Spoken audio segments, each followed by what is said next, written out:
Greetings Ventures, I'm Lauren Gaming, and I'll be your guild advisor for this video. Today, I'll be giving some tips on how to handle the final boss of the new July Rampage that highlights the materials for the new craftable weapon, Tione Zolas. You can acquire the Dragon's Fangs and Sharp Fangs from simply clearing through the Rampage, and you can also farm levels 121 and 127 on hard or very hard difficulties. The Rampage quests are the same exact quests as previous Rampages except for the final boss. If you're new to Rampage, I made a video that covers the basics. And without further ado, let's go over the final boss, the Hell Scissors. Let's take a look at its resistances. It resists all forms of magic by 50% and is neutral to physical attacks. It's immune to most ailments, with poison being 90%, so there's not much point in trying to poison him.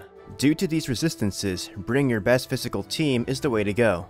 Also worthy of note is that the boss is an insect type, meaning the heroic Liara's eyes will do bonus damage to him due to her insect killer ability.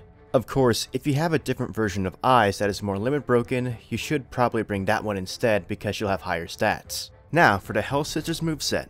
First off, he can use a hard-hitting single-target physical attack called Mad Scissors. Debuffing its strength and or increasing your defenses helps a lot for this attack. His second attack is Toxic Cloud. This is an AoE magic attack that has a chance to poison your characters. This poison does 3% of your party's health as damage at the end of turns. Since this is only 3%, there's really no need to use an assist like 3-star Amid. That 3% is rather minimal. He also has an AoE thunder magic attack called Flapping Thunder. This doesn't hurt too much, but if you have thunder resist armor, that'll help tremendously to reduce the damage. It's rare, but it can use a single target move called Destructive Howl that will almost one-shot one of your characters if you're not prepared. Make sure you have solid backups. Because this boss has a mixture of magic and physical moves, you may find characters that can cover both types of damage very beneficial. If you have 4-star Kino, then she'll be able to reduce its magic and strength by 20%, reducing the damage from all of its attacks. Even though she's a magic-focused character, you can still use Gale Disguise Ryu if you are taking too much damage, since her debuff is actually stronger than Kino's, with the reductions to strength and magic being 30%.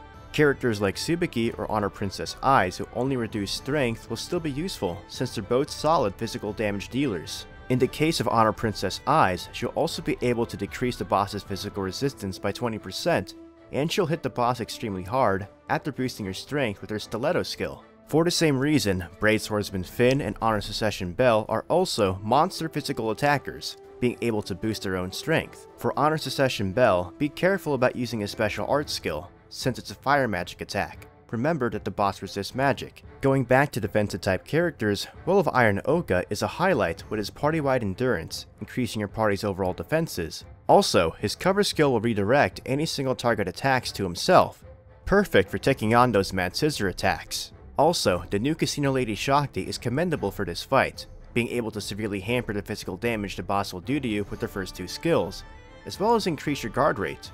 Guarding, of course, will work on magic attacks as well. A nice trick is to use your guard buff and have your characters wear breastplates, combining for a total of 50% guard rate. Remember, you also gain guard rate from your agility and endurance stats, so you should be guarding more than half of the boss's attacks. Healer-wise, 4-star Fells and Lily have an ailment cure component to their heals, so they'll cure the poison if you're scared of it. Almighty Fighter Osvi is probably the best healer for this fight, since her 30% damage reduction skill covers all the boss's attacks. Also, her heal will increase your counter rate, so you'll be hitting the boss back more often with counters, chipping away his health. Also worth a mention is Fushikaden Shigesa, who has a strength buff for your physical characters. Just remember, this buff will not stack with the self-strength buffs of Brave Swordsman Finn, Honor Secession Bell, and Honor Princess Eyes. For useful assist, Paradise Mood Hestia will reduce the boss's strength, or you can use Mighty Elephant Ganesha if you don't have her. Onsen Samurai Mikito will reduce enemy magic. For overall defense, Pure White Dress Seer has an endurance buff, and if you're stacking guard rate, Filmic Goddess Hestia will be useful in addition to her physical resistance buff. To increase your physical damage, as always, use either T or part-time Hestia to increase your strength.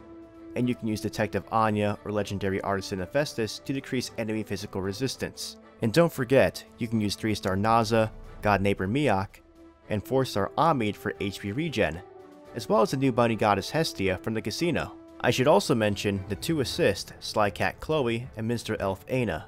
They'll be able to negate the first physical and magic attacks done to your party respectively. If you have both these assists, you can easily cheese the last boss and most bosses in Rampage by simply entering the battle and hitting the boss for one turn while you have those attack nullification buffs on. After that turn, you can retreat from the fight. Retreating or dying during fights in Rampage will save your progress on the encounter.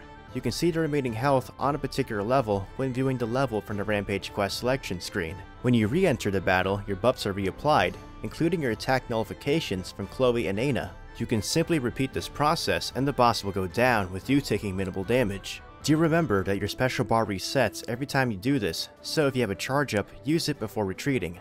If you don't have Chloe or Aina, don't worry, you can still resort to this tactic of retreating. If you're missing HP or MP, you can go to a lower level and use HP regen assist and MP regen assist, like Brains and Beauty Aina or Goddess Devotion Hestia, restoring your HP and MP. Note that Honor Princess Eyes and Sparkle Princess Eyes have passive MP regen.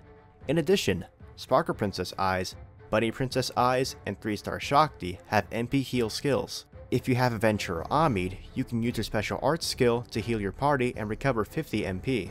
After restoring your party, go back to the Hell Scissor fight, where his missing health is saved. And remember, you can heal your party and adjust your Rampage group 3 times a day. After squashing that bug and conquering Rampage, don't forget to craft Zolas and get your hero Falna from that time-limited mission reward. I sure hope we get a new Tione soon. Can we get a rerun of the summer event Japan had last year before the new one? After you cleared very hard Rampage, you'll be able to farm the best spots for crafting materials and the elusive Moonbow gems. More information on Rampage farming can be found in my previous guide. Remember that this Rampage will end on July 30th. When this happens, the materials for Zolas will be moved to the Moonbow Gem Exchange Shop. Good luck with Rampage, and I hope you get good RNG on your equipment crafting. If you found this video helpful or informative, please give me a like and subscribe to my channel for more content. To stay updated on what I'm doing, follow me on Twitter and join my Discord for any questions and discussion. Continue enjoying your time adventuring in Aurario and the dungeon. This is Lauren Gaming, signing out.